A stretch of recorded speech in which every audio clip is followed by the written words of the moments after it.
કામના અનુસાર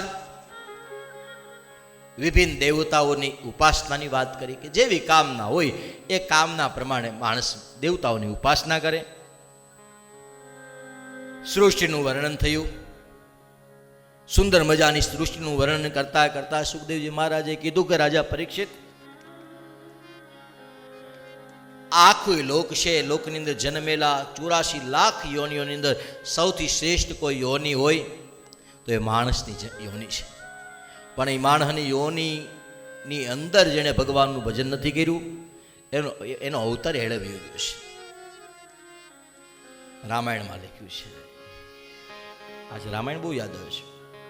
બડે ભાગ માનુષ તન પાવા, સુર દુર્લભ સદગંતન પાવા. બડે ભાગ માનુષ તન પાવા, સુર દુર્લભ સદગ્રંથન.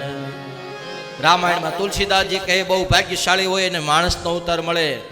રામાયણમાં જ લખ્યું છે નહીં, ભાગવતના 12મા સ્કંદની અંદર લખ્યું દુર્લભો માનુષો દેહો દેહી નામ ક્ષણભંગુર તથાપિ દુર્લભમ મન્યે વૈકુંઠ પ્રિય દર્શનમ. માણસનો જન્મ બહુ ભાગ્યશાળી હોય એને પ્રાપ્ત થાય, અને એમાંય કોઈક વધારે ભાગ્યશાળી હોય એને દ્વારિકાધીશના દર્શન થાય. દુર્લભમ મન્યત્રયમ. ભાગવતની અંદર લખ્યું છે કે વૈકુંઠનું દર્શન થાય. કોને? તો જે બહુ ભાગ્યશાળી હોય. તો વૈકુંઠ ક્યાં હોય જોયું છે તમે? મારું વન રાવન છે રૂડું, વૈકુંઠ નહીં રે આવું. મારું વન રાવન છે રૂડું, વૈકુંઠ નહીં રે આવું. એ નહીં આવો નંદજીના લાલ રે, વૈકુંઠ નહીં રે આવું. એ નહીં આવો નંદજીના લાલ રે, વૈકુંઠ નહીં રે આવું. બેસીને રેવું મારે ટગમગ જોવું, બેસીને રેવું મારે ટગમગ જોવું, બેસીને રેવું મારે ડગમગ જોવું, બેસીને રેવું મારે ડગમગ જોવું. એ નહીં ખાવું ને નહીં પીવું નંદજીના લાલ રે, વૈકુંઠ નહીં રે આવું. હે મારો મન રાવણ છે રૂડું, વૈકુંઠ નહીં રે આવું. રે મારું વન રાવણ છે રૂડું, વૈકુંઠ નહીં રે આવું. મારું વન રાવણ છે રૂડું, વૈકુંઠ નહીં રે. તો વૈકુંઠ ક્યાં છે?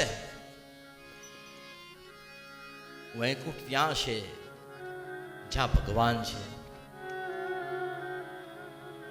કીધું છે રામાયણની અંદર, રામને વનવાસ આપ્યા પછી લક્ષ્મણ સુમિત્રાની પાસે ગયા અને સુમિત્રાજીને વંદન કરી અને કીધું કે રામ અયોધ્યા છોડીને જાય છે, માં હું પણ જાઉં છું. સુમિત્રાજી હસવા લાગ્યા.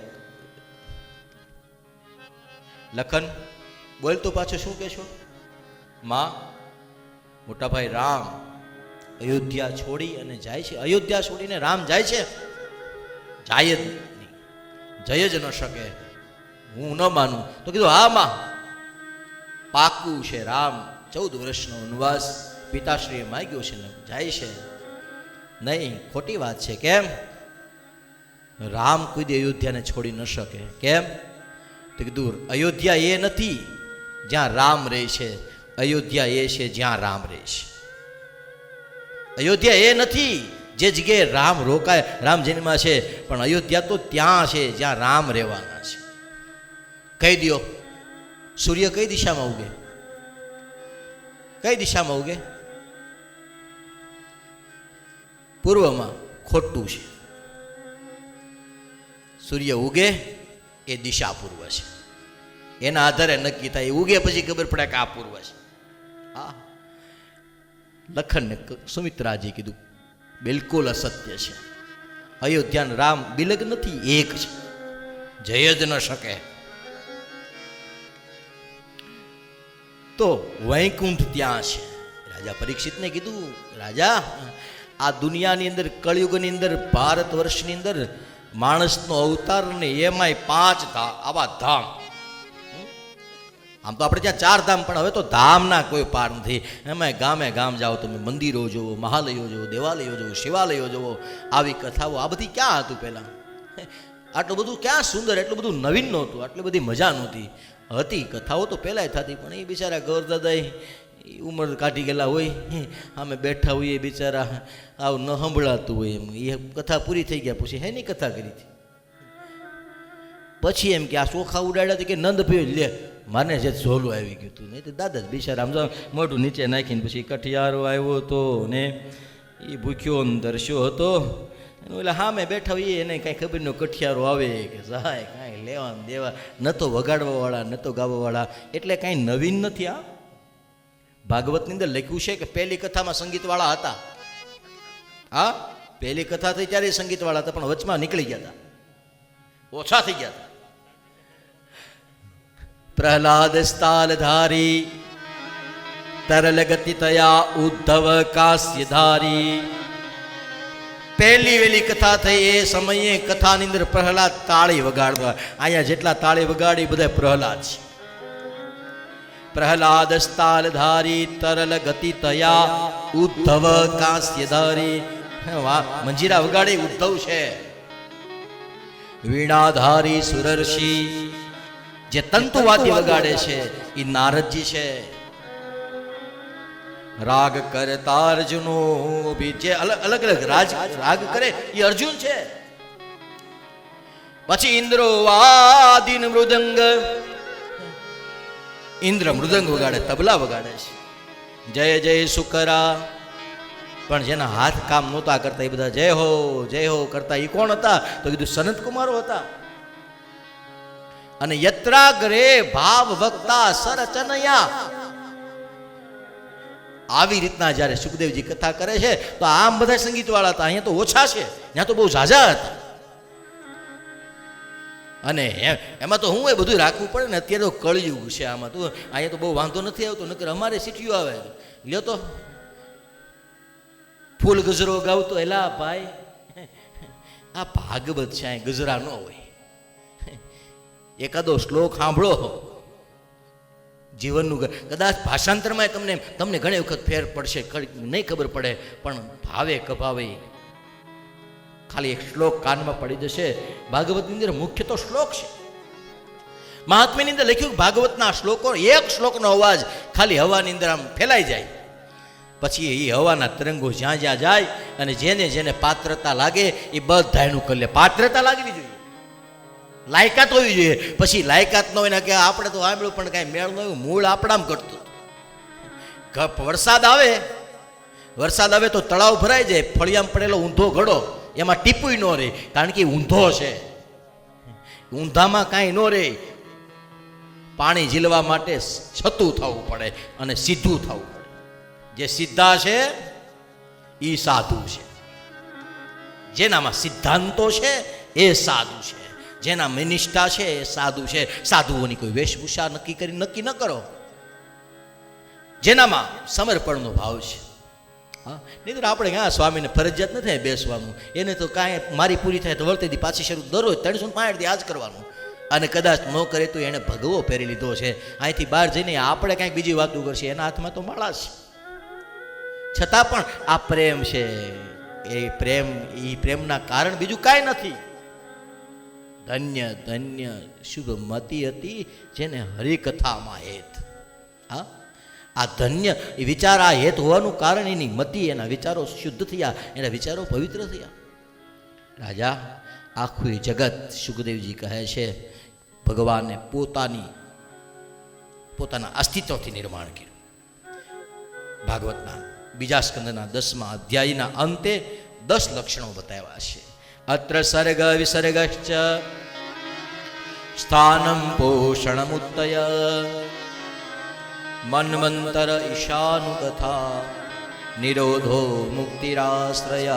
પેલો સ્કંદ સાધન લીલા, બીજો સ્કંદ અધિકાર લીલા, હવે ત્રીજો સ્કંદ બે લીલાઓ છે અને બીજા 10 લક્ષણો છે. એમાં ત્રીજો સ્કંદ અત્ર સર્ગ, ત્રીજો સ્કંદ એ સર્ગ લીલા છે, ભગવાનનો જમણો હાથ છે. અહીંયા સર્ગ લીલાના આરંભે વિદુરજીની વાત કરીને કથાની શરૂઆત કરીશ. કારણ કે લખ્યું છે યદા તુ રાજા સ્વસુતાન સાધૂન પુષણન ધર્મે વિનષ્ટ દ્રષ્ટિ ભ્રાતુર્યવિષ્ટ સ્ય સુતાન વિબંધૂન પ્રવેશ લાક્ષા ભવને દદા. મહારાજ પરીક્ષિત કહે સુખદેવજી કીધું કે એક વખત વિદુરજી મૈત્રેયજીનો સંવાદ થયો છે. વિદુરજીને એક જગ્યાએ ઉદ્ધવજી પણ મળ્યા છે. વિદુરજીને જ્યારે કૌરવોએ તિરસ્કાર કર્યો, ધક્કો મારીને કાઢી મૂક્યા, ત્યારે વિદુરજીને પણ સત્સંગની પ્રાપ્તિ થઈ. પરીક્ષિતે પૂછ્યું કે મહારાજ, વિદુરજી જેવા પરમ જ્ઞાની ને પરમ પુરુષ, એવું તે શું થયું કે કૌરવોએ વિદુરજીને ધક્કો મારીને કાઢી મૂક્યા? અને પછી કીધું યદા તુ રાજાન સસુતાન સાધુન. સાંભળ રાજા, તું મને જે વાત કરે છે એ કૃષ્ણની કથા છે, એટલે મારે પાછું વળીને પાછી કથા શરૂ કરવી પડશે. કારણ કે કૃષ્ણની કથા એક વાર નહીં, અનેક વાર. દુનિયામાં કેટલા નંદ ભયા થાય બોલો? હા, કેટલી કથાઓ વરહમાં 8-10 તો હું નંદ ભયા કરું. 8-10 વખત તો મારી કથામાં નંદ. એવા તો આ દુનિયામાં કેટલાય કથા કરો, કેટલી જગ્યાએ નંદ ઘેરે આનંદ ભયો થાય. પણ જ્યારે જ્યાં થાય ત્યારે યજમાનને એમ જ થાય કે ઓહો, આજે જ કાનુડો જીનવો દ્વારિકાની અંદર, એમાં પાછો દ્વારિકામાં નંદ ભયો. હા, અહીંયા તો તરત આવી જાય છે, કારણ કે આઘો નહીં ને, હાવ ઢુકડો ને ઢોરા આડો. અહીંયા બહાર નીકળો તો ધજા દેખાય, ધજા દેખાય ને આમ ખાલી હાથ કરો, હાલો દ્વારિકાવાળા લઈ તરત આવશે.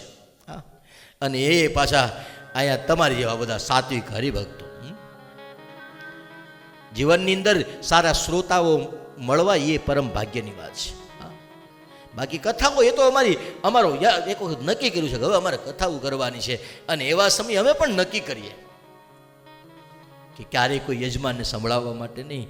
અહીંયા અમારી સામે મારા ગુરુદેવને રાખીએ કે આ છબી નથી, આ હાલતું ચાલતું સ્વરૂપ છે.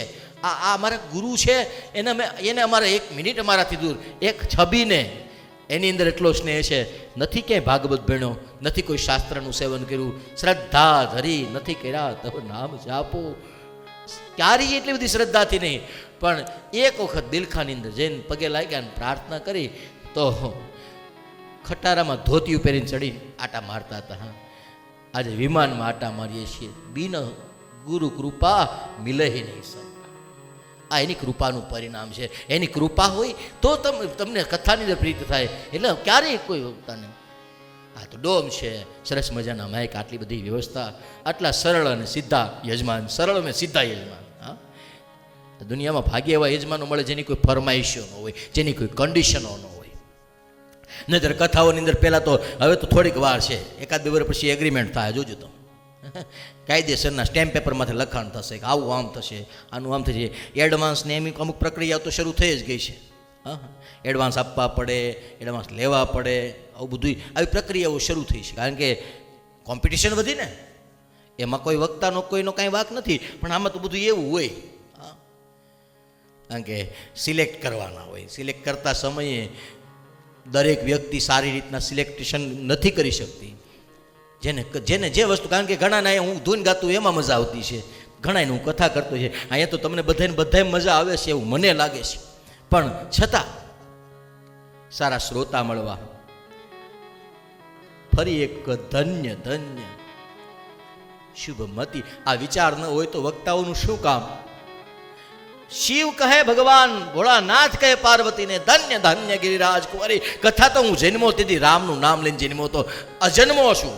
આ દુનિયામાં મને કોઈ દીક્ષા નથી આપી, છતાં પણ હું જ્યારથી ઈષ્ટ તરીકે ઓળખું છું ત્યારથી મને રામનું દર્શન થયું. પણ રામના ચરિત્રને પૂછવા માટે તું મળી. પાર્વતી, તારાથી મોટું આ જગતની અંદર કોઈ ભાગ્યશાળી ને ઉપકારી નથી. તો રાજા પરીક્ષિતે પૂછ્યું કે એવું તો શું થયું? તો સાંભળ રાજા, એકવાર પાંચે પાંડવોને ભગવાન કૃષ્ણએ બોલાવી અને દ્વારિકાધીશે પાંચે પાંડવોને બેસાડીને કીધું, સાંભળો યુધિષ્ઠિર, અર્જુન, ભીમ, નકુલ, સહદેવ, તમને હું કહી શકું, તમને હું મારા માનું છું. જેને આપણે પોતાના માનતા હોય ને, આ દેશના સાધુ આટલી બધી રાડો નાખીને બોલે, આ દેશના બ્રાહ્મણ તરીકે અમે આટલી બધી રાડો નાખીએ. ગમે એ માણસ, ભાઈ તમારા લગ્ન, તમારા દીકરા દીકરીઓના લગ્ન, તમે નાચો કૂદો, તમે જે કરવું એ કરો, અમે શા માટે તમને ટપારીએ એટલા માટે આર્યાવર્તના બ્રાહ્મણ તરીકે, આ દેશના સાધુ તરીકે સંસ્કૃતિનું હનન થતું હોય, સંસ્કારો ભૂલાતા હોય, એ દુઃખ થતું હોય. અને વેદના અમારે બીજું કંઈ લાંબો તમારી યાર સ્વાર્થ ન હોય, ગમે એટલા ખર્ચો, પણ ક્યારેક કાંઈક સત્કર્મ થાય તો ગૌરવ થાય કે આ દેશની અંદર આવાઓ છે, અને આવા છે ને એના હિસાબે જ અમે છીએ. હા, મજબૂર કરે ભગવાન પણ ભૂરી દાજ ના, એ મોકલા કરે વારા ઘડીએ. ક્યારેક ઘેટું નહીં, ઉલટાનું વધ્યું છે. જો પાખંડ હોત તો કર્મકાંડ બંધ થઈ ગયું હોત, પણ નક્કી થાય છે કે આજે કર્મકાંડ વધ્યું છે એટલે સત્ય છે, પાખંડ નથી. આ કથા જો પાખંડ હોત, ઢોંગ અને ધતિંગ હોત તો કેદુની બંધ થઈ ગઈ હોત, અત્યાર સુધી ન પહોંચી હોત. એક નામાન્ય પીપળાના ઝાડથી શરૂ થઈ હતી, તેથી ક્યાં એડવેટ આવી હતી, તેથી ક્યાં બોર્ડ હતા, તેથી ક્યાં બેનર હતા, તેથી ક્યાં મોબાઈલ કે વોટ્સઅપ કે ફેસબુક હતી, છતાં સુખતાલ નામના ક્ષેત્રની અંદર સુખદેવજી પીપળાના ઝાડ હેઠે બેઠા હતા. પીપળેથી ડોમ સુધી પૂગી ગઈ. એ સત્ય છે એટલે પહોંચી ગઈ છે. હા, જો સત્ય ન હોત તો કેદુની ને અહીંયા હરિદ્વારમાં ટકી ગઈ હોત, અટકી ગઈ હોત. આપણને આપણા નથી સ્વીકારતા. છપૈયામાં જન્મેલા ઘનશ્યામ મહારાજને સ્વામિનારાયણ નામ લેતા આજે આખું ગુજરાત હિલોળે ચડે છે, સત્ય છે એટલા માટે.